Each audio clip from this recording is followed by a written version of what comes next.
So this video is going to be kind of like a combination of my thoughts on two different Netflix shows, Netflix cartoons that are coming out. One I completely forgot about talking about, even though I really loved the show when it first premiered. And the second is a show that the trailer just came out for, and it's going to premiere very soon. And that is, we're going to talk about the first one, which is, of course, Usagi Chronicles Samurai Rabbit, or Samurai Rabbit the Usagi... whatever. So we're going to talk about that. We're going to talk about the Usagi Chronicles, and we're going to talk about Pacific Rim The Black, the final season, which is basically Season 2. This is both shows I've been really looking forward to. I have seen some backlash, not all backlash for Usagi, and when I first saw the trailer, I was like, that's odd. But then I did a little deeper research, and I was like, oh, I get it now. Okay, this makes a lot of sense. Like, okay, that makes a lot more sense for this type of show. And that basically, ladies and gentlemen, is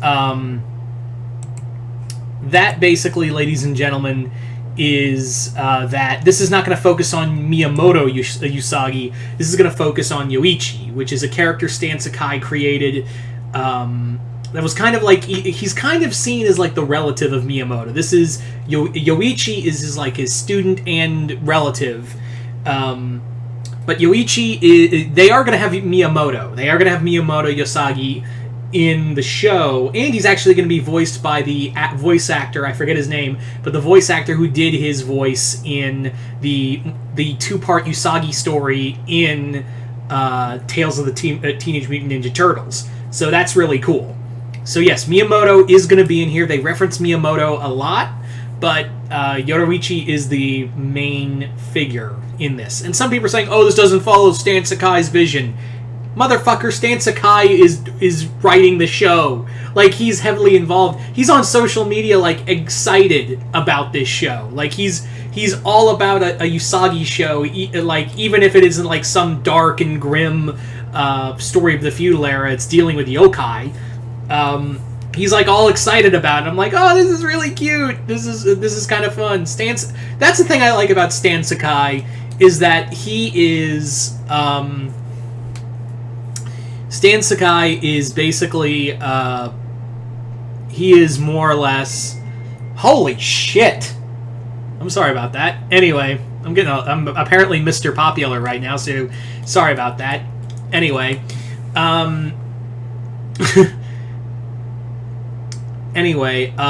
what was I gonna say? Right, I know who that is. It's my girlfriend. I'm not mad. I'm just like... Wow.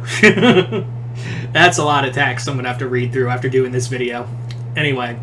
Getting back. So yeah, Stan Sakai's really excited for this. I'm really excited. But let's get into the story that's behind... Let's get into the meat of this story. And that basically is that... The story is that it follows Yoichi with a band of other heroes, like bounty hunters and assassins and whatnot, as they try to battle yokai in the futuristic city of New Edo. And yeah, that's your story. I also have a sneaking suspicion that this show will bring about a new generation of furries. Trust me, I have got a strong feeling that this is going to be very popular very soon in the furry community. Yeah. It also makes me wonder if we're going to get a Ninja Turtles crossover, which would make sense because they're both under IDW. But the thing is that Paramount Nickelodeon owns the rights to Ninja Turtles, and Stan Sakai is independently owns along with IDW Usagi, which was under Dark Horse, then it went to IDW. So, yeah, I'm curious if they'll have, like, a Ninja Turtles crossover, because a lot of people do know Usagi mostly from his crossovers with the Ninja Turtles. And a lot of people forget that they're not under the same... They're usually 9 times out of 10 not under the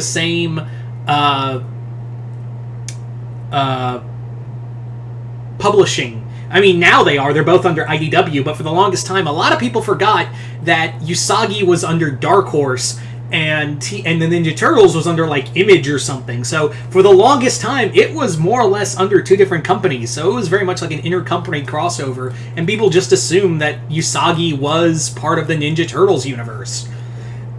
Anyway, so what was I gonna say? Yeah, so in this story,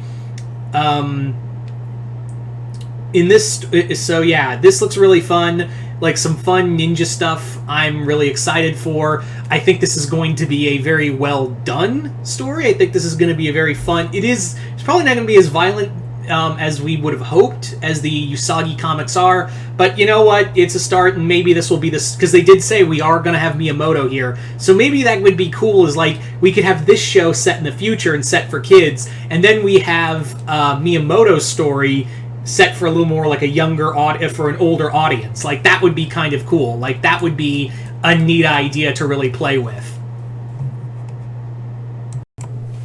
Sorry about that. But let's talk about the other show that is coming out. I think roughly in a few days, like in a few weeks. And that is Pacific Rim the Black, the final season, which is only the second season. Which sucks, because this was probably some of the best stuff we've had since the original movie.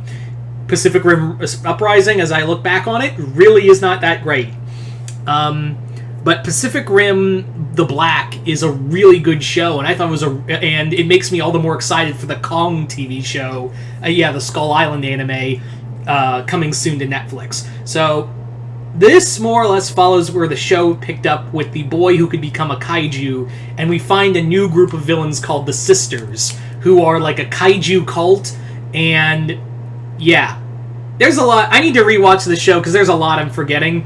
But for those who don't know, it's more or less a brother and sister group who are more or less traversing the remnants of Australia, because Australia, during the kaiju invasion, fell. And now they're just trying to get to Sydney to find their mom and dad in an old Jaeger. Along the way, they've run into mercenaries, they've run into kaiju, more interesting design kaiju, and a boy who can become a kaiju and is apparently now a messiah. This is really fun. I feel like this show should have been taken a lot more serious. Like, I wish this got more of a following. And, yeah, no one talked about Pacific Rim the Black. Even, like, diehard kaiju fans, like, when this new trailer came out, like, no one was talking about it. I'm a little upset, because... But to be fair, like, I was actually afraid that the show had gotten canceled, and I was actually excited for season 2. But now it really does look like they're just kind of throwing it under the rug, which kind of, in retrospect, does kind of piss me off. But such is the beast that is Netflix. At least it didn't get canceled. That's my thing, is like, at least it did not get canceled, and I hope this is an actual ending and not like a 2 seasons, oh, it's canceled, then we move on. Right, Disney?